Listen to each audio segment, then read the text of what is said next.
रामकृष्ण हरी रामकृष्ण हरी. आता मी विठ्ठलवाडीच्या गायकवाड परिवाराच्या घरी आहे आणि ह्या 4 माऊलींनी आपल्या वारीच्या सेवेला अन्नदानाची फार मोठी सेवा केली. त्यातली ही आमची माऊली आहे अनिता हरिश्चंद्र गायकवाड आणि हे त्यांचे छोटे दीर आहे हरिदास ज्ञानोबा गायकवाड. एकदा बोला रामकृष्ण हरी. रामकृष्ण हरी. काय सांगू आता संतांचे उपकार मज निरंतर जागविती काय देऊ त्याच्या व्हावी उतराई ठेविता हा पायी जीव थोडा. संतांनी सांगितल्याप्रमाणे ह्या साधू संतांच्या भेटी आपल्याला फार मोठ्या आयुष्याला कलाटणी देणार असतात. मुंबई ते पंढरपूर पायी श्री संत रोहिदास दिंडी क्रमांक 24 ज्या दिंडीचं यावर्षी 49वं वर्ष आहे आणि 49व्या वर्षी या दिंडीचा हा सोहळा पहिल्याच मार्गावरून म्हणजे गेट ऑफ इंडियावरून निघालेली दिंडी पहिला मुक्काम वडाळा, दुसरा मुक्काम वाशी आणि तिसरा मुक्काम विठ्ठलवाडी विठ्ठल मंदिर या ठिकाणी जो गेल्या अनेक वर्षापासून जवळजवळ 28 वर्षे इथं त्यांनी फार सुंदर सेवा दिली.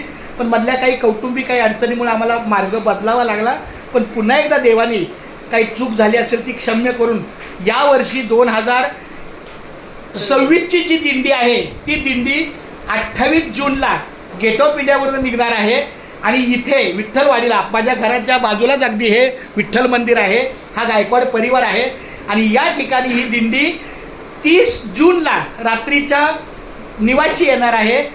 ह्या आमच्या गायकवाड परिवारातल्या ज्येष्ठ माझ्या माता भगिनी आहेत, हे त्यांचे दीर आहेत ज्ञानेश्वर माऊली आहेत हरिदास माऊली.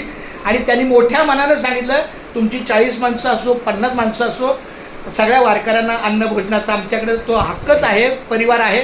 तर माऊली तुझ्या मुखात एकदा बोल ना, तुला काय आतापर्यंत वारकऱ्यांचा अनुभव अन्नदानाचा?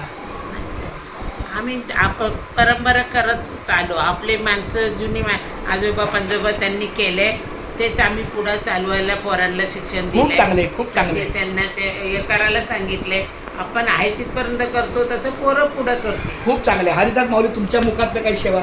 माझ्या मुखातून सेवा काय तुम्ही असं दरवर्षी आमच्या मंदिरात येऊन सेवा द्यावी. आणि नाही नाही मी पण कानाला हात पकडतो. वास्तविक हा जुना महिमा आहे, जुना मार्ग आहे, तोच आता मी या ठिकाणी